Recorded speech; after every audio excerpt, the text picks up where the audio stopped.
Nous laissons derrière nous tout ce que nous avons de plus cher. Enfants, épouses, amis, pères et mères. Fièrement, nous répondons à l'appel du devoir. Pour que les déplacés et les réfugiés rentrent à la maison. Pour que nos enfants reprennent le chemin de l'école. Pour que jaillisse la lumière de la réconciliation entre les peuples, pour le Mali, pour la patrie. Cette voie, nous l'avons choisie, au prix de nos vies. Nous défendrons nos couleurs. Et si nous laissons derrière nous, veuves et orphelins, nous vous prions, prenez soin d'eux.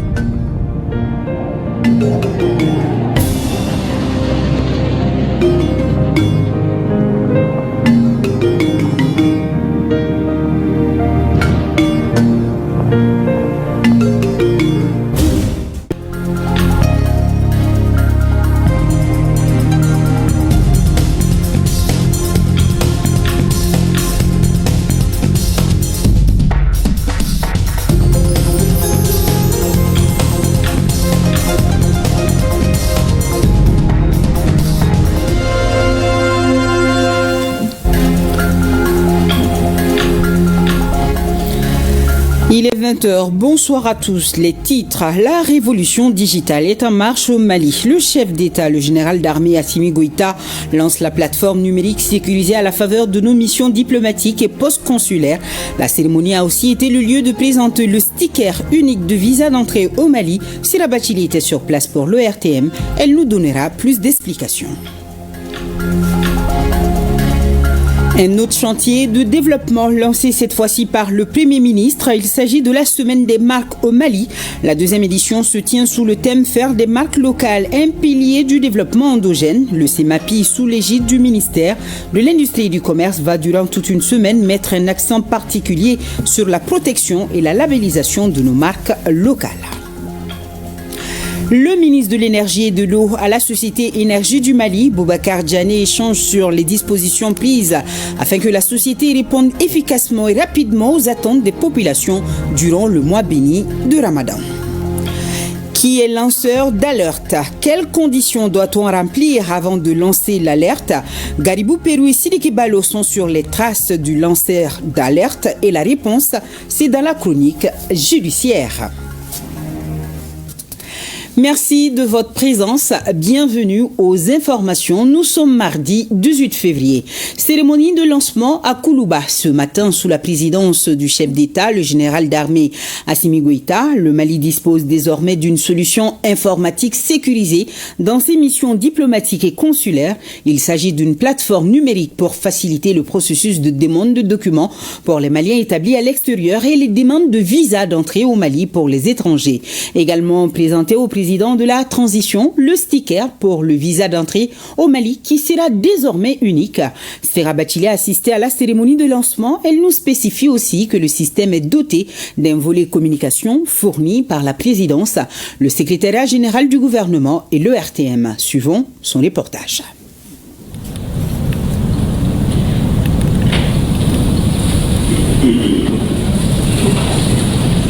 Les prémices d'une plateforme numérique pour les missions diplomatiques et consulaires du Mali. C'est l'administration qui se redéfinit en épousant l'ère de la modernisation telle voulue par le commanditaire, le président de la transition, le général d'armée Assimi Goïta.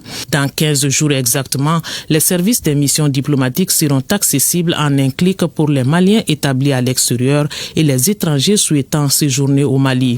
L'innovation est appelée solution informatique sécurisée dans les missions diplomatiques et consulaires à l'extérieur. La conception et la réalisation sont purement maliennes. Un Malien étant à l'étranger, étant dans son salon ou dans son lieu de travail, à partir de cette plateforme, peut initier une demande donc d'un document consulaire, obtenir un rendez-vous et se présenter au consulat donc pour une prise en charge efficace. Maintenant, le deuxième service pour les non-maliens qui désirent venir faire passer du temps au Mali, soit visite privée, soit tourisme. Il suffit tout simplement d'aller sur cette plateforme donc pour initier une demande de visa, d'autorisation d'entrée au Mali. Maintenant, l'avantage, c'est que aujourd'hui, toutes nos missions diplomatiques et consulaires du Mali sont synchronisées. Quelqu'un fait la demande d'une demande de visa en Chine, tout de suite, l'ambassade du Mali aux États-Unis est informée. Et quand cette personne veut faire la même demande de visa au Brésil, par exemple, il est informé, le consulat est informé que il avait fait la demande en Chine et telle réponse lui a été réservée. Un accès sécurisé donc à des actes d'état civil, des documents administratifs comme la fiche individuelle, les attestations sur l'honneur et les actes d'état civil et ceux d'identité de voyage comme le passeport, conformément à une procédure de prise de rendez-vous pour éviter les lourdeurs bureaucratiques. C'est un système destiné également à faciliter les demandes de visa pour les étrangers. Il y a également un temps qui a été réservé aux activités des ambassadeurs chefs de mission qui ont la possibilité de communiquer sur leur propre activité dans leur juridiction. Relativement au volet de demande de visa d'entrée, c'est destiné à des étrangers, mais également à nos ressortissants maliens qui n'ont pas pu avoir le passeport malien et qui souhaitent venir au Mali. Donc pour leur faciliter le travail, la plateforme est conçue de telle sorte qu'ils peuvent, là où ils sont, formuler leur demande et le traitement sera fait à Bamako et de façon rapide. Une prise en charge sera faite de façon très effective. Et les ambassades, vous allez constater au niveau de la plateforme que l'ambassade du Mali ou les consulats du Mali, les ambassades du Mali ou les consulats du Mali ne sont pas dans tous les pays. Mais sur la base de la carte diplomatique, peu importe le lieu de résidence du demandeur, il a la possibilité de formuler sa demande. Donc, et une prise en charge sera faite par la juridiction malienne qui couvre son lieu de résidence. Le volet visa vise à uniformiser les demandes et le sticker est désormais unique pour le visa d'entrée au Mali. Un exemplaire a été présenté au chef de l'État, le général d'armée Assimi Goïta. Par ailleurs, la dimension proactive de cette plateforme nationale permettra la prise en charge des demandes, mais aussi plus tard l'harmonisation avec le système de visa confédéral AES, dénommé Visa Liptako, lorsque celui-ci sera lancé. Le lancement de la solution informatique et son opérationnalisation auprès de tous les services concernés dans exactement 15 jours est le signal d'une administration qui se veut performante, qui vise à s'améliorer en renforçant le système de suivi et évaluation et qui s'emploie à disposer de cadres responsabilisés et formés aux nouvelles technologies pour le bien-être de nos populations et des usagers, maliens comme étrangers, de notre administration nationale. Les économies d'échelle qui seront réalisées contribueront à réduire significativement certaines dépenses de l'État et à consacrer ses ressources à ses activités en lien avec le bien-être des populations. Dans la logique de concrétisation d'engagements présidentiels, plusieurs départements ont collaboré avec le ministère des Affaires étrangères et de la coopération internationale pour la réalisation de cette œuvre, une interaction qui renforce l'action publique. Cette solution informatique est ainsi le fruit d'une parfaite coopération et collaboration entre différentes administrations poursuivant l'objectif commun de traduire en activité, bénéficiant aux populations maliennes et aux usagers internationaux l'ambition d'une administration moderne, performante, accessible à tous, en harmonie avec son temps et répondant aux attentes de nos compatriotes. Aux deux volets de la solution informatique sécurisée se greffe un portail consacré à la communication où nos compatriotes établis à l'extérieur auront accès aux informations sur le Mali fournies par la présidence de la République, le secrétariat général du gouvernement et l'Office de radiodiffusion-télévision du Mali, l'ORTM. À cette liste seront ajoutées d'autres structures. La modernisation de l'administration, une vision présidentielle pour un système de gouvernance répondant aux aspirations du peuple avec des services plus performants. Nous allons retrouver le chef du gouvernement. Il présidait la cérémonie d'ouverture de la 65e conférence du Collège ouest-africain des chirurgiens, ce qui rend Bamako la capitale de la chirurgie en Afrique de l'Ouest. L'édition 2025 a pour thème cancer dans les pays à ressources limitées, l'évolution des soins et de la recherche. 500 communications scientifiques seront données dans 14 spécialités. Mamari Kone, Aliou Touré. Bamako, terre d'accueil, d'hospitalité et des grandes rencontres. Cette 65e conférence du Collège ouest-africain des chirurgiens est une tribune de spécialistes pour l'amélioration des soins de santé en Afrique.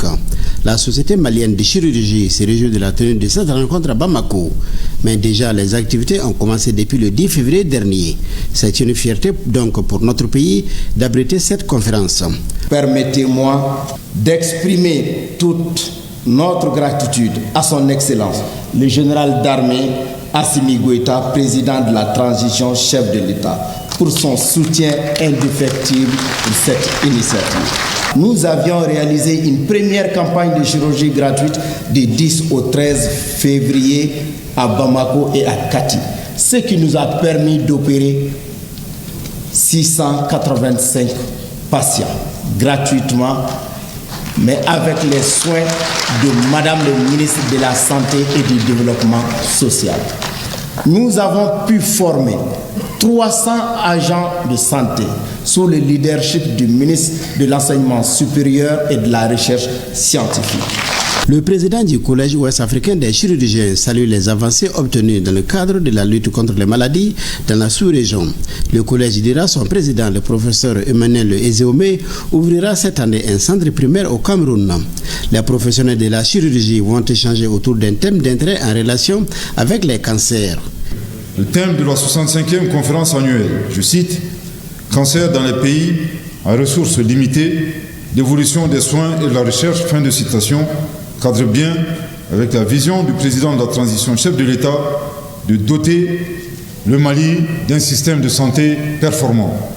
En effet, parmi les 8 domaines de la lettre de cadrage que son Excellence le général d'armée Assimi Goïta, président de la transition, chef de l'État, a adressé au gouvernement pour servir d'assise et de boussole, figure en bonne place l'amélioration de la couverture sanitaire et le développement d'un système de solidarité nationale. Pour relever les défis actuels de notre système de santé, dont la qualité et l'organisation des services de santé occupent une bonne place, le gouvernement, dira le Premier ministre, prévoit l'amélioration de la performance, la restauration de la confiance des usagers et l'accessibilité de la population aux soins de santé. Les activités de la 65e conférence témoignent de la détermination du Collège des chirurgiens africains à promouvoir l'excellence et l'innovation dans le domaine chirurgical. Pour de meilleurs soins de qualité, il s'agit de la campagne de chirurgie gratuite pour plus de 500 personnes, des ateliers de formation thématiques, des conférences et symposiums scientifiques portant sur le cancer, et enfin de la chirurgie de guerre et de la chirurgie d'urgence. Au-delà de l'aspect scientifique, le Mali est honoré d'accueillir 1500 participants de plusieurs nationalités. Plus de 500 communications scientifiques seront ainsi prononcées dans 14 spécialités chirurgicales. Monsieur le Président du Collège ouest-africain des chirurgiens, le Mali est aussi honoré par votre choix de décerner à son Excellence le général d'armée Assimi Goïta, président de la transition, chef de l'État, la décoration de la 65e conférence. C'est une décoration amplement méritée au regard de son engagement personnel en faveur de la santé et surtout au regard de sa vision et de son leadership. À noter que le Collège ouest-africain des chirurgiens regroupe 22 pays africains. La commission de rédaction du projet de charte pour la paix et la réconciliation nationale a rencontré ce mardi matin la classe politique. C'est là pour recueillir les contributions des acteurs politiques pour améliorer le contenu de l'avant-projet de la charte pour la paix et la réconciliation nationale. Un document qui a 10 titres traitant des questions de paix, de sécurité, de cohésion sociale et de justice sociale. Siaga Konate et Sidi Modibo Dambélé ont suivi la rencontre. L'avant-projet de la Charte nationale pour la paix et la réconciliation nationale comporte 10 titres qui traitent des questions intéressant la vie de la nation, notamment la paix, la sécurité, la cohésion sociale, les vivre ensemble, la justice sociale, l'éducation. Il est question aussi des responsabilités de 5 départements ministériels, ceux en charge de la justice, de la défense, de la sécurité, de l'administration territoriale et de la réconciliation. Le document est soumis à l'appréciation des acteurs politiques pour recueillir leurs observations et propositions en vue de l'enrichir. Nous restons convaincus que vos contributions seront significatives, pertinentes, citoyennes et patriotiques. Les partis politiques saluent cette démarche participative et il ne manque pas de propositions.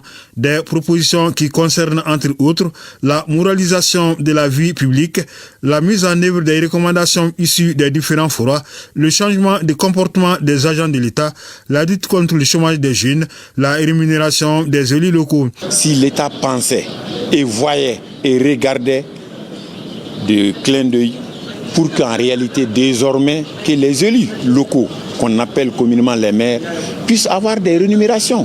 Ça va les empêcher en réalité d'aller faire d'autres activités, si je dis d'autres activités, de faire autre au sein de la mairie qui n'est pas demandée. Je profite de ce micro pour saluer les autorités de cet État. Honnêtement parlant, sont en train de mouiller le maillot. Nous, au niveau de NCA, nous les soutenons. Moi, je pense que certains agents de l'État doivent changer tout simplement de comportement pour assurer la paix et la réconciliation au Mali. Parce que, à mon humble avis, les agents de l'État doivent être d'abord des ambassadeurs. Ils doivent être des porteurs de messages. Ils doivent être là pour rassurer la population. Cela va nous permettre aussi d'assurer la confiance, d'instaurer cette confiance entre l'État et la population. Parce que si cette confiance est rompue, les populations vont carrément se rallier aux ennemis de notre République. Certains intervenants demandent l'arrêt des appellations nord-centre qui, selon eux, sont synonymes de division du pays. Les partis politiques ont d'autre part salué le rôle que le président de la commission a joué pour la libération de 11 leaders politiques et l'exhorte à s'investir pour le retour des responsables politiques en exil, des préoccupations auxquelles le président de la commission et ses collaborateurs ont apporté des réponses. Les partis politiques ont 72 heures pour y remettre leur nouvelle contribution à la commission. Une fois adoptée, la charte sera traduite dans toutes les langues officielles et enseignée dans les écoles et universités. Poursuivons avec la commission de rédaction qui a rencontré dans l'après-midi, toujours au CICB, les représentants des syndicats. Objectif échangé autour de l'avant-projet de charte en vue d'obtenir leurs contributions et suggestions dans le cadre de l'élaboration du projet de charte. On fait le point avec Soumaïla Berti. Face aux représentants de l'ensemble des syndicats, la commission de rédaction du projet de charte pour la paix et la réconciliation nationale a expliqué les grandes articulations de l'avant-projet de charte, document de référence. La démarche vise à recueillir un large éventail de propositions et suggestions des forces vives de la nation dans le processus d'élaboration du projet de charte. Pour notre part, nous ne doutons pas un instant qu'avec les grandes qualités des hommes et des femmes en votre sein, vous saurez apporter une plus-value dans ce vaste chantier pour recoudre le tissu social. Nous restons convaincus que vos contributions seront significatives, pertinentes, citoyennes et patriotiques, à la hauteur de vos places et rôles dans notre société et au sein de notre nation. Dans un exercice de questions-réponses, les représentants des centrales et des syndicats autonomes n'ont pas manqué de souligner leurs appréhensions. Ce qui est bon à savoir, c'est que le Mali n'a pas d'autre choix que d'aller vers la paix et la réconciliation. Et cela en prélude du développement de la croissance de ce pays. Ce pays a tant souffert. Nous devons nous poser la question pourquoi nous nous retrouvons vraiment à ce stade. Effectivement, il y a eu des guerres, des incompréhensions, des conflits dans certains pays qui ont traîné pendant longtemps, mais qui sont parvenus vraiment à trouver la solution. Et le Mali ne doit pas être aujourd'hui en deçà des résolutions pour aller vers la paix et la réconciliation. Et nos contributions, nos observations vont les parvenir très bientôt pour qu'ils puissent parfaire le document afin qu'on puisse aller définitivement à la paix et à la réconciliation au niveau du Mali. Nous tenons vraiment à ce que le pacte soit appliqué. Ça fait peut-être quelques années qu'on est en train de faire des rencontres ou des séminaires, mais nous avons proposé à la Commission d'intégrer le pacte social pour faciliter son application et pour améliorer les conditions de vie de l'ensemble des travailleurs du Mali. À terme, il s'agit d'avoir un projet de document consensuel. C'est pourquoi il est attendu des syndicats, des propositions et suggestions prenant en compte leurs préoccupations dans un délai de 72 heures. C'est parti depuis cet après-midi pour la deuxième édition de la semaine des marques au Mali. Le thème choisi est faire des marques locales un pilier du développement endogène. Le CEMAPI, sous l'égide du ministère de l'Industrie et du Commerce, va durant toute une semaine mettre un accent particulier sur la protection et la labellisation de nos marques locales. Le Premier ministre, accompagné de membres du gouvernement et de diverses personnalités, notamment du secteur privé, a donné le top départ. Le général de division Abdoulaye Maïga, dans son discours d'ouverture, de rappeler la résilience et l'engagement du secteur privé auprès des autorités de la transition. Il a aussi invité les services économiques et judiciaires à lutter contre les pratiques de concurrence déloyale. Reportage Mamari Kone, Aliou Touré. Faire des marques locales un pilier du développement endogène, c'est autour de ce thème que seront menées les activités de la deuxième édition de la semaine des marques au Mali. Organisée par le ministère de l'Industrie et du Commerce à travers le Centre malien de promotion de la propriété intellectuelle, le CEMAPI, la semaine vise à sensibiliser les acteurs économiques, tous les secteurs confondus, sur l'importance de protéger leurs marques. La démarche permet de sécuriser les investissements, de lutter contre la contrefaçon, de conquérir des parts de marché et de fidéliser la clientèle. Les marques actives de propriété intellectuelle sont aujourd'hui des outils par excellence de marketing, de compétitivité et d'expression et même d'expansion des entreprises. Elles constituent des outils stratégiques pour le développement des entreprises car leur permettant d'affirmer une identité sur les marchés, de conquérir des parts de marché, de communiquer une image de marque, de fidéliser les clients et de se mettre à l'abri de la contrefaçon et de la concurrence déloyale tout en sécurisant leurs investissements. Dans un contexte économique mondial en constante mutation, marqué par des défis complexes et une compétitivité économique accrue, l'exploitation des actifs immatériels comme les marques devient alors incontournable pour les entreprises. C'est pourquoi il est important que les entreprises maliennes, dans leur stratégie commerciale, fassent de l'utilisation de leur marque une stratégie et une priorité en vue de participer pleinement, tant par la quantité que par la qualité, aux échanges commerciaux régionaux et internationaux. Cela à travers des marques fortes et compétitives, jouissant d'une réputation répondant à l'aspiration des marchés. Le Premier ministre, ministre de l'Administration territoriale et de la décentralisation, a salué la présence massive des chefs d'entreprise à cette cérémonie. Une présence qui prouve à suffisance, selon lui, leur engagement aux côtés des autorités de la transition dans les efforts au quotidien de consolidation de la souveraineté nationale, notamment sur le plan économique. La semaine des marques est une manifestation économique qui s'inscrit dans l'élan d'accélération du processus de développement endogène engagé par le gouvernement de la transition du Mali. Elle vise à mettre en lumière d'une part le rôle des marques locales dans la réalisation de ce projet gouvernemental majeur et d'autre part à les célébrer comme symbole de la résilience économique. Notre pays traverse une étape cruciale de son histoire marquée par des défis multiples. Des réformes courageuses sont engagées au quotidien par le gouvernement de transition en vue d'apporter des solutions innovantes, efficaces et durables pour le bien-être des populations.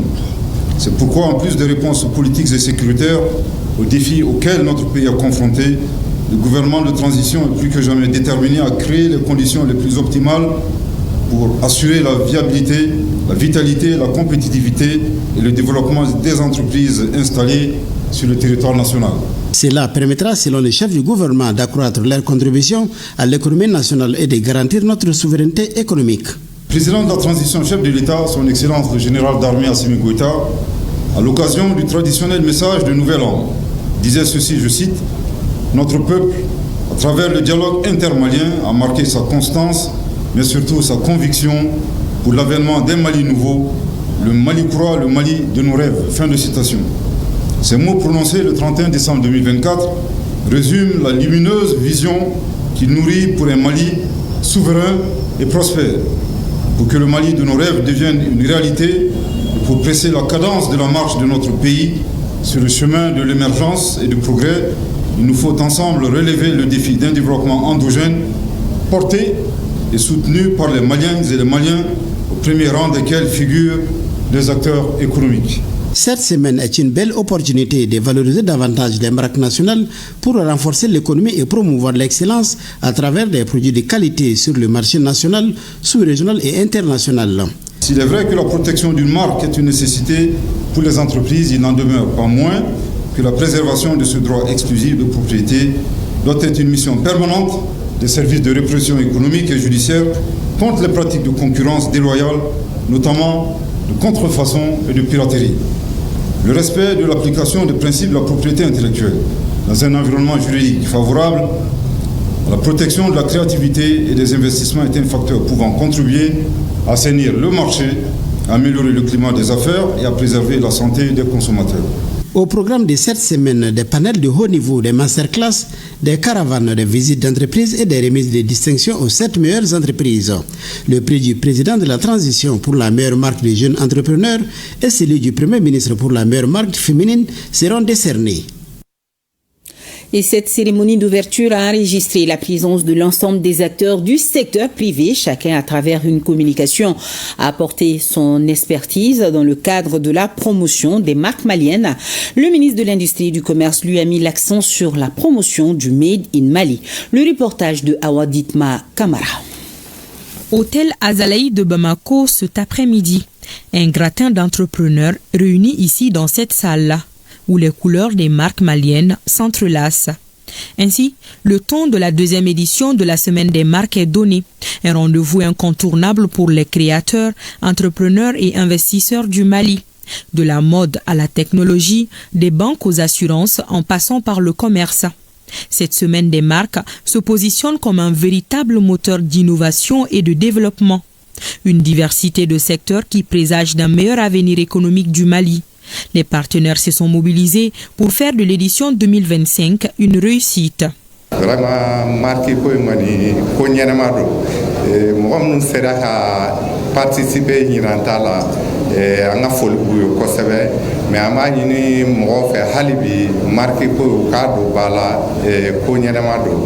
nous avons une conviction profonde. L'industrialisation est la clé de notre souveraineté économique. Et c'est ensemble, avec l'État, le secteur privé et tous les acteurs économiques que nous pourrons bâtir un Mali industriel prospère. Le thème de cette deuxième édition est « Faire des marques locales un pilier du développement ».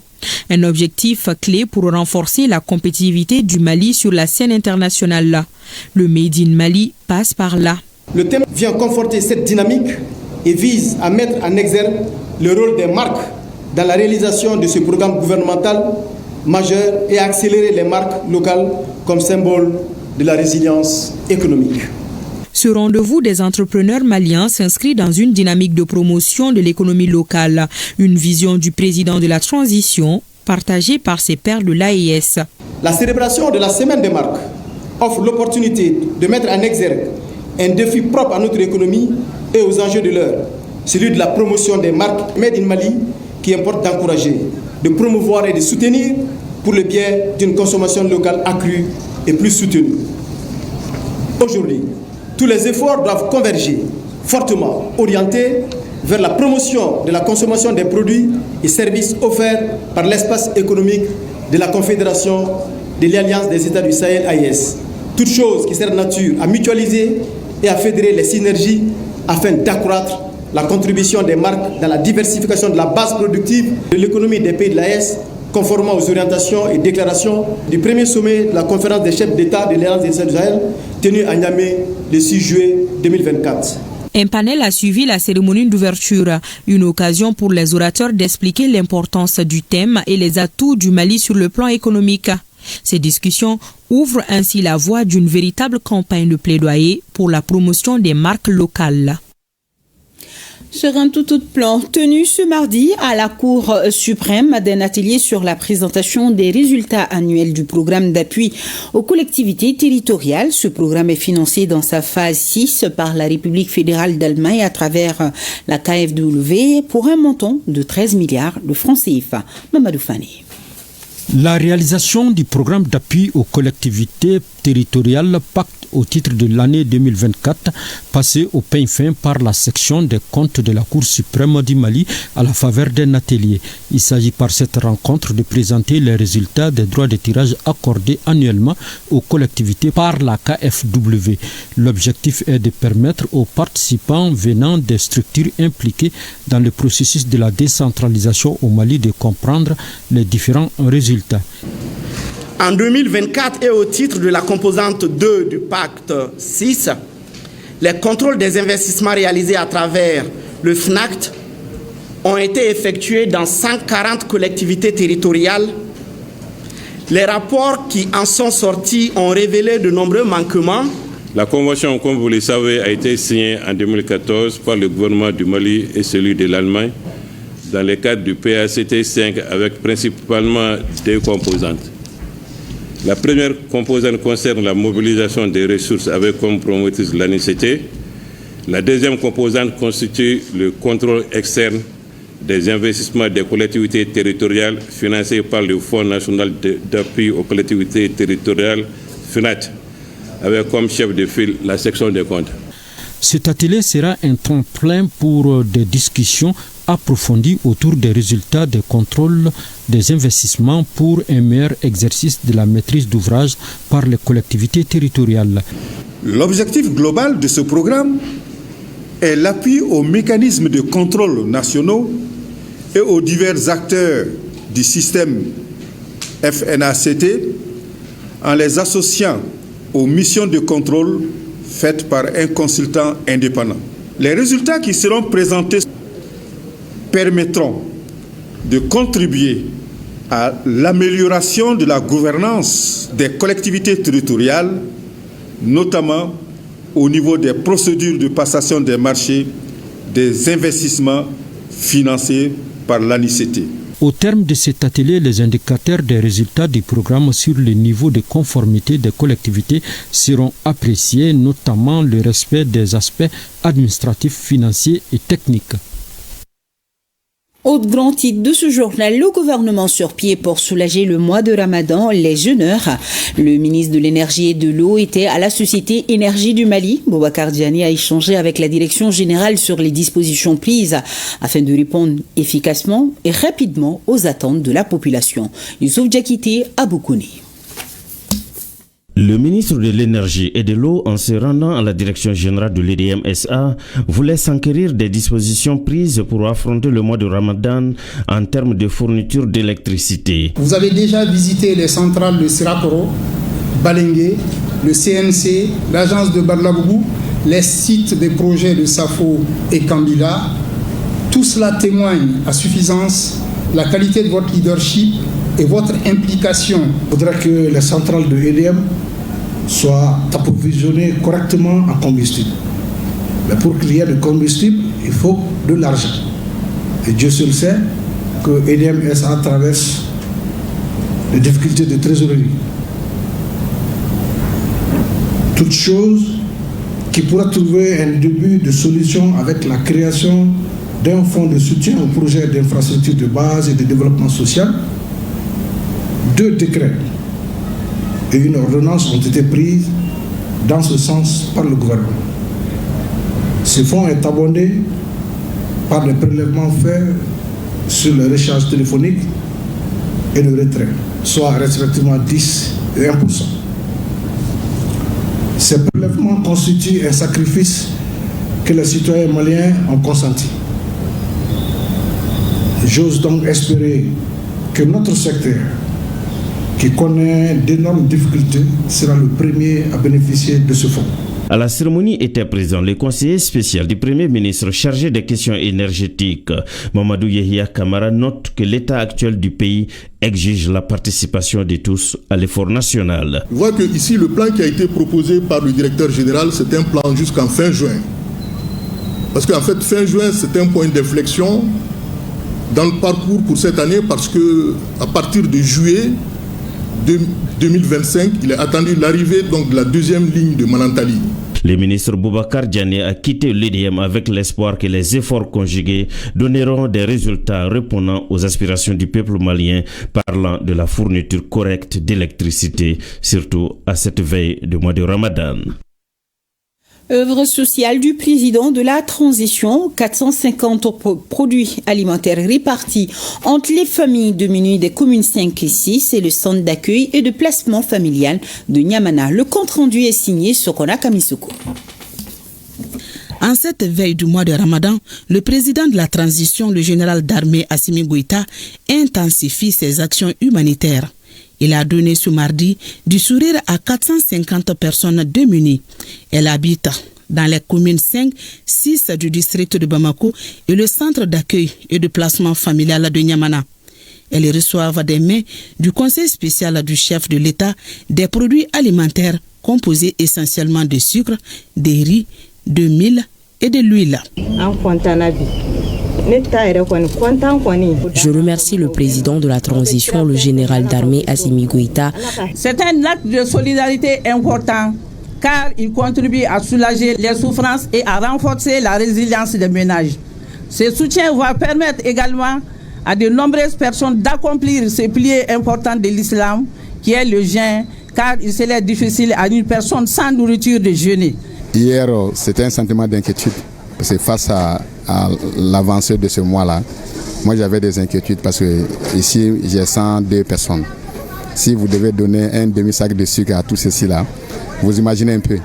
Mais j'étais dans ça, mais ils m'ont appelé hier pour venir me donner 150 sacs de riz, 150 sacs de mil et 150 sacs de sucre et 150 bidons d'huile. Donc ça fait plaisir et ça remonte le moral de celui qui avait des inquiétudes. Les kits que nous distribuons aujourd'hui contiennent des denrées de première nécessité. 50 kilos de riz, 50 kilos de mil, 50 kilos de sucre et 20 bidons d'huile. Cette initiative s'inscrit dans l'engagement du président de la transition, son Excellence le général d'armée Assimi Goïta, en faveur de la solidarité et du soutien aux populations les plus vulnérables. Cette opération de distribution gratuite de vivres aux personnes vulnérables va toucher un plus grand nombre de personnes en situation difficile. L'assurance a été donnée par le conseil spécial du président de la transition. Séance de travail au ministère de la Communication avec la représentante de la Banque mondiale au Mali. Les deux parties ont passé en revue les grands axes de la coopération avec l'institution financière, notamment en matière de développement numérique. Aoulusseïnou Touré pour plus de détails.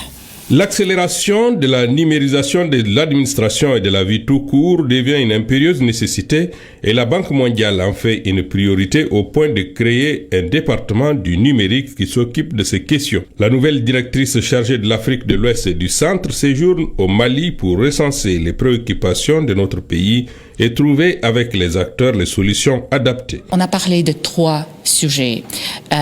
Premièrement, on a touché les priorités de la transformation numérique au Mali, donc les pistes prioritaires pour le développement numérique, mais aussi les défis au Mali pour le numérique.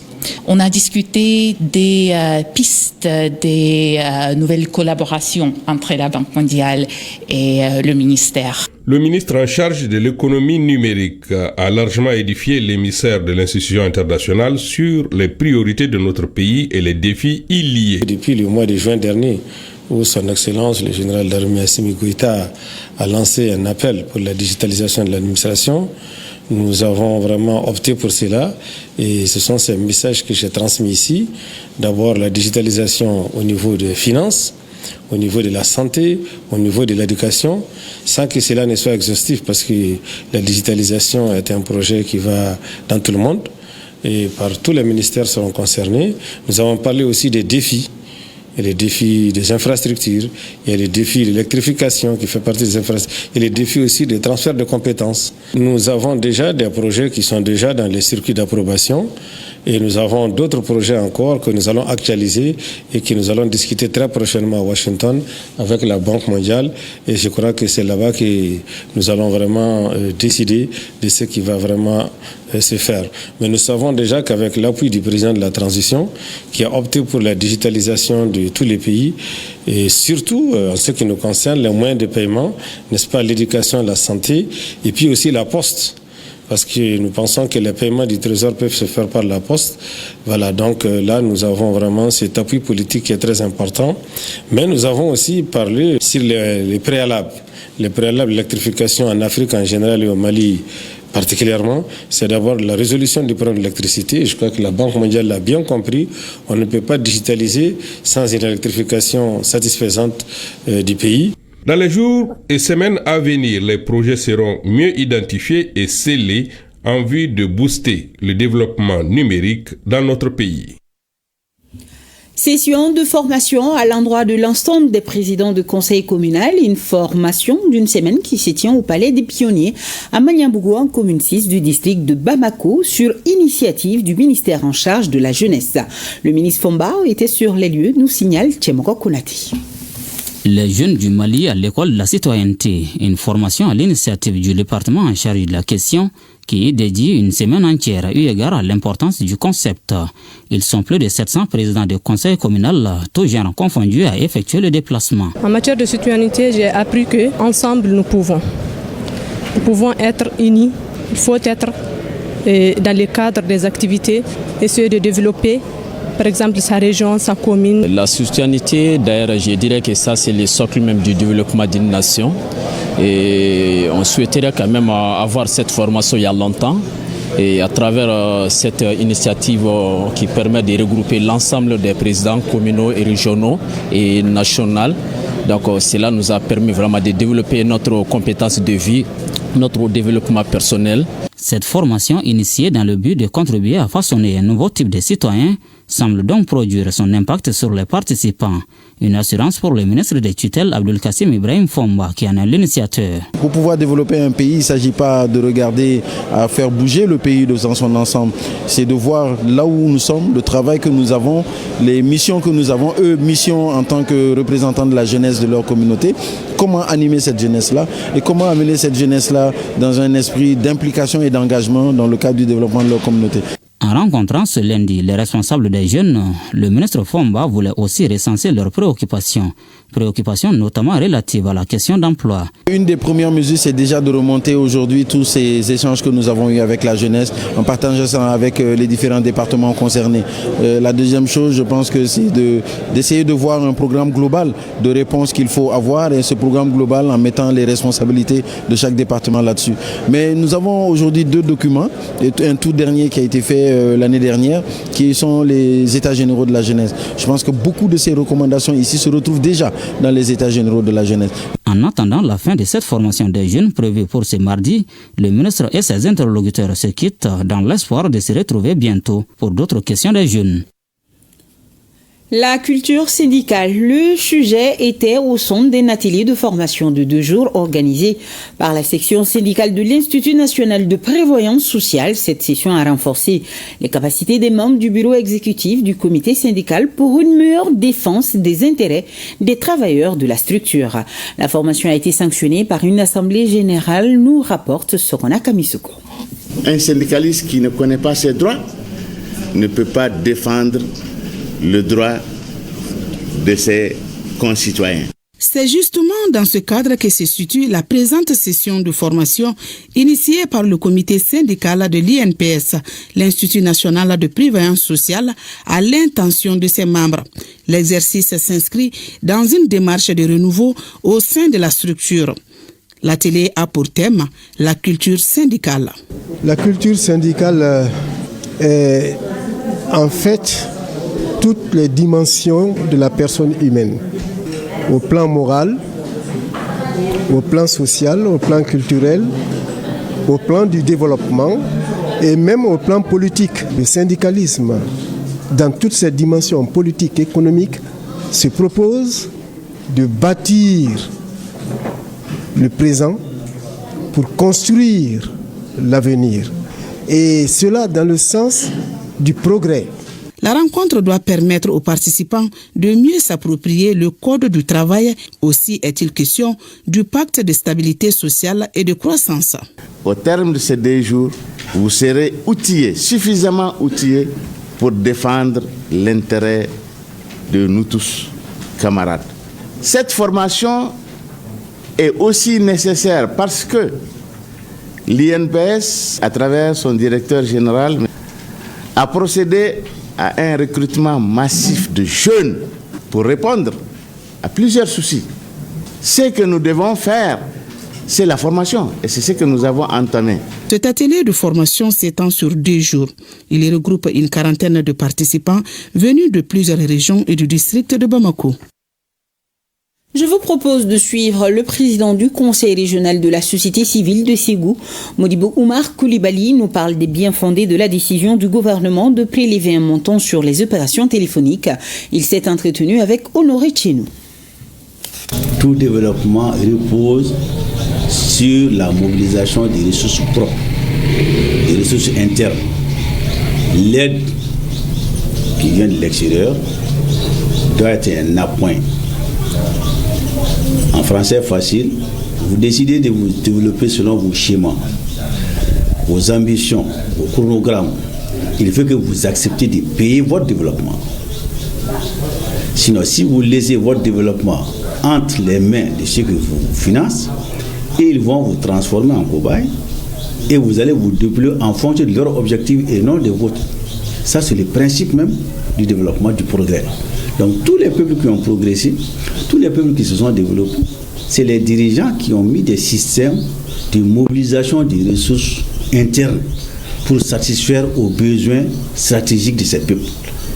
Et en tout cas, moi, à mon humble avis, je sens la chose dans ce temps que l'État aujourd'hui demande à chaque Malien, où qu'il se trouve, de payer un petit peu et que ces petits pays-là soient assemblés pour vous donner un gros morceau afin de faire face à des besoins stratégiques de notre développement. Aujourd'hui, le diagnostic est tel que si nous devrons dépendre encore tout de l'aide extérieure, de la main tendue, on va faire 200 ans encore sans bouger. C'est une conviction interne et c'est conforme à la culture de beaucoup de Maliens. Nos sociétés, quand vous les interrogez, quand vous avez notre passé historique, nos royaumes se sont développés à partir de la mobilisation des ressources internes. Vous prenez nos sociétés, les sociétés qui mobilisent à l'interne, ce sont les sociétés les plus autonomes. Ceux qui se sont habitués à l'aide sont toujours été des gens au service des autres. Donc, on ne peut pas parler d'indépendance, on ne peut pas parler de dignité, on ne peut pas parler sans que vous-même vous décidez de vous prendre en charge. En 3e région, tenue de la 11e session ordinaire du conseil d'administration de l'Agence de développement régional, compte rendu Moussokoro Sérémé et Suleiman Bamba. Sur la table des administrateurs de l'ADR, Agence de développement régional de Sikassou, ces documents font l'objet d'examens et de validations, dont le procès verbal de la 10e session, le rapport financier 2024 et le contrat annuel de performance 2025. Cette 11e session ordinaire se tient à un moment où l'agence ne bénéficie que des ressources provenant de l'État comme subventions au fonctionnement et de celles des collectivités territoriales dans le cadre des conventions d'assistance. Quant à l'assistance à la maîtrise d'ouvrage pour la réalisation d'infrastructures et équipements, l'ADER a été sollicité dans la réalisation des études techniques, dont entre autres la supervision des travaux de construction du pont de Diekorabougou et des voies d'accès aux 10 ponts, l'étude de faisabilité pour la mise en place de 5 aires de groupage et de vente de la pomme de terre, ainsi les dépenses exécutées au cours de l'année 2024 sur la subvention de l'État s'élèvent à 111 779 400 francs CFA sur une prévision de 189 millions de francs CFA, soit un taux de réalisation de 59,14%. Les prévisions de recettes pour l'année budgétaire 2025 sont estimées à 335 248 248 francs CFA, dont 189 millions provenant de la subvention de l'État, contre 278 487 990 francs CFA pour l'année écoulée. Une allocation budgétaire revue à la hausse pour des stratégies de partenariat renforcées et un engagement renouvelé en faveur de la décentralisation. Cette enveloppe va servir encore à booster le développement régional et local dans la région de Sikasso. L'ADER Sikasso, en partenariat avec l'UNICEF, a prévu d'accompagner 11 communes pour la mobilisation des financements innovants. Nous allons continuer aussi à réaliser des études au profit de nos populations dans les investissements structurants tels que les ponts, les aménagements. Les différents documents ainsi soumis à l'appréciation des administrateurs doivent constituer des véritables boussoles pour guider les décisions du Conseil. Une étape importante pour garantir un pilotage efficace du développement régional.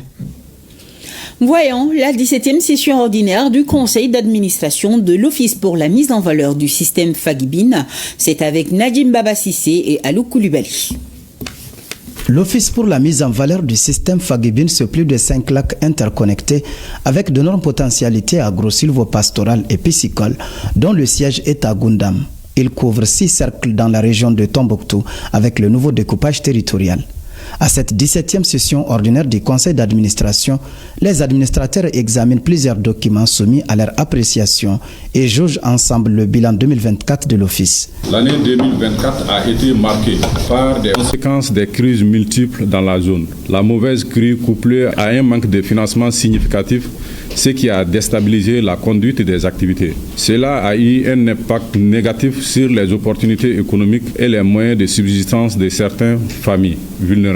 Les administrateurs se félicitent de la réalisation de la quasi-totalité des activités programmées, malgré la réduction du budget prévisionnel. Le budget prévisionnel de l'OMVF avait été fixé à 597 95 000 francs CFA. Malgré cela, certaines actions prioritaires ont pu être réalisées, notamment le curage des chenaux de Kamaïna et de Tassakan, la création d'emplois temporaires grâce aux travaux en humo, l'appui en semences de pommes de terre aux exploitants agricoles. L'Office projette de poursuivre ses actions afin d'améliorer la productivité agricole et la protection de l'environnement avec les opportunités qu'offre la crue exceptionnelle cette année avec un budget de plus de 400 millions de francs CFA. Un montant inférieur à celui de la session précédente qui s'élevait à plus de 500 millions de francs CFA. Ces activités sont autour des activités de renforcement des capacités des producteurs avec la bonne crue de 2024-2025 afin de doter les producteurs en semences de qualité et les appuyer aussi en petits matériels pour une bonne mise en œuvre des activités agricoles. Les recommandations de la session permettront de consolider les acquis et améliorer les missions stratégiques de l'OMVF durant l'exercice 2025.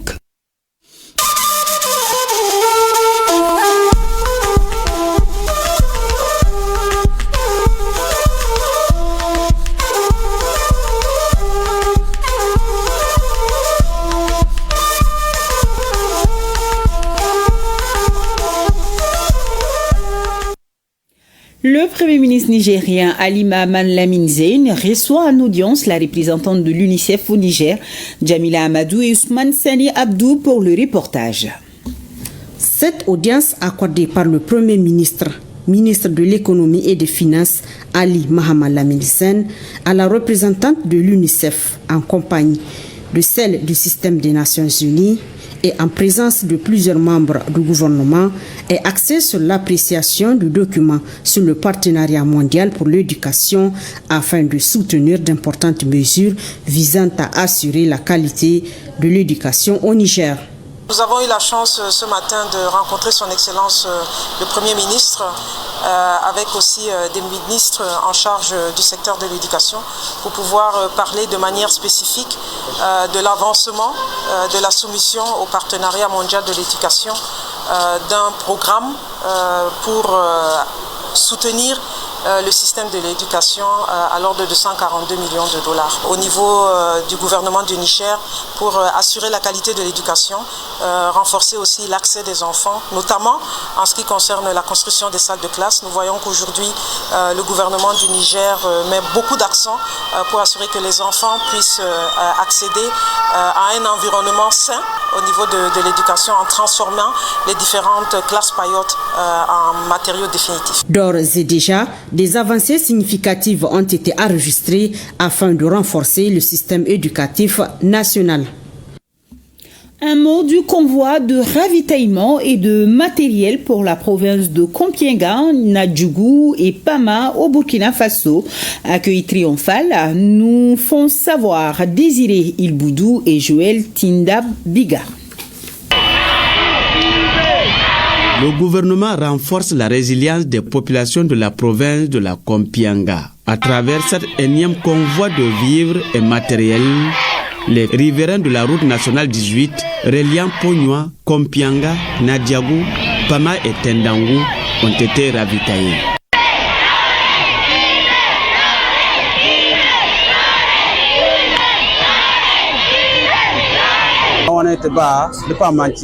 Notre convoi est arrivé sans difficulté. Nous sommes très reconnaissants à l'endroit du gouvernement qui a répondu favorablement à notre cri de cœur à travers ce convoi en vivres et matériel. Nos remerciements vont également aux forces de défense et de sécurité qui ont escorté le convoi. Nous encourageons les autres forces combattantes pour qu'ensemble, nous puissions lutter pour la reconquête du territoire. Kompienga est une zone de production agricole. Nous nous engageons à soutenir le gouvernement dans la reconquête de nos terres afin de pouvoir produire nous-mêmes. Nous prions également Dieu pour qu'il accorde la force nécessaire à nos dirigeants pour libérer entièrement notre pays. Les filles et fils de la province de la Kompienga ont saisi cette occasion pour réaffirmer leur engagement et détermination à accompagner les efforts du gouvernement pour la reconquête de l'intégralité du territoire national.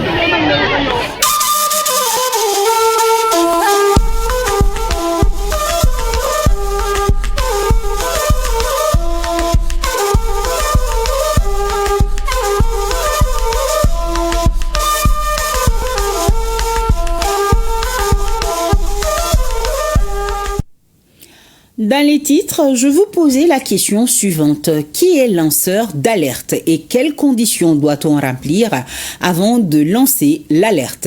Nous sommes ce soir sur les traces du lanceur d'alerte et la réponse est avec Garibou Pérou et Sidiki Balo. Déjà, ils nous disent que dans un contexte de lutte contre la corruption et de transparence, les lanceurs d'alerte jouent un rôle important et ils sont désormais protégés au Mali. Suivons la chronique judiciaire de ce mardi.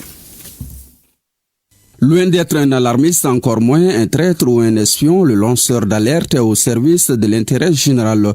Il met en lumière les pratiques non autorisées qui sapent la bonne gouvernance, le développement économique et social. Le terme lanceur d'alerte est issu de l'anglais whistleblower, qui signifie au sens littéral celui qui donne un coup de sifflet. Maintenant, pour définir ce terme de la manière la plus simple, on peut dire que les lanceurs d'alerte sont des personnes témoins d'actes et de pratiques contraires à la loi sur les lieux de travail et qui choisissent de dévoiler ces informations en considérant cela comme un devoir citoyen. Contre le traitement dégradant, la pollution environnementale, la déforestation, les cas d'abus ou de dysfonctionnement des services, le lanceur est là. Il siffle l'alerte sous le bouclier du code pénal. Ces mesures de protection sont prévues à l'article 243-97 du nouveau code pénal. Donc au terme de cet article, je cite, le dénonciateur est une personne physique qui révèle ou signale de manière désintéressée et de bonne foi un crime, un délit, une menace ou un préjudice grave pour l'intérêt général dont elle a eu personnellement connaissance.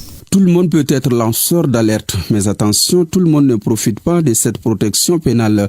Pour tirer profit, il faut forcément remplir les conditions. Il ressort de cette disposition que le lanceur d'alerte doit remplir 4 conditions cumulatives pour bénéficier d'une protection pénale.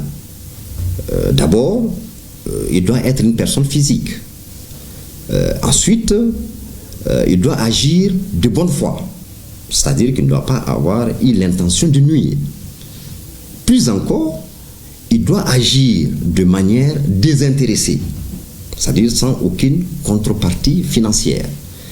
Enfin, il doit agir dans le but de dénoncer un acte qu'on pourrait qualifier de crime, de délit ou une menace grave pour l'intérêt général. Si tel n'est pas le cas, on pourra tout simplement le considérer comme étant un délateur ou un espion, voire un traître ou une taupe. Et ça, c'est très important parce qu'on est à l'ère des nouvelles technologies. Tout le monde a un smartphone, tout le monde a un téléphone et tout le monde, il y en a quand même certaines libertés pour dénoncer des faits. Mais avant de dénoncer des faits, il faut s'assurer qu'on a des preuves. Le régime de protection de lanceurs d'alerte ne s'applique pas dans certains secteurs. C'est le cas des informations ou documents qui sont déjà couverts par le secret défense. En revanche, les secrets relatifs aux affaires, à la santé, à l'économie n'empêchent pas l'exercice des droits du lanceur d'alerte. Le régime en faveur des lanceurs d'alerte protège, pour ainsi dire, la liberté d'expression garantie par la loi fondamentale. Merci Garibou Pérou pour toutes ces informations. Aruna Bari, fonctionnaire à la retraite, n'est plus depuis ce lundi 17 janvier 2025. Il était âgé de 79 ans. Le dernier poste qu'il a occupé, c'était au ministère de la Communication, de l'économie numérique et de la modernisation de l'administration en tant que chargé de mission.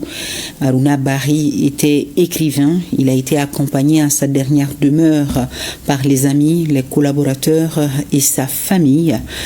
Dorampé Aruna Bari, écrivain. Oui, que son âme repose en paix. Amen. Fin de cette édition. Je vous retrouve, j'espère, demain, même heure, même plateau, avec le même engagement et le même plaisir. Bonsoir à tous et grand merci à nos téléspectateurs de Zao, de Gara et de Gundam.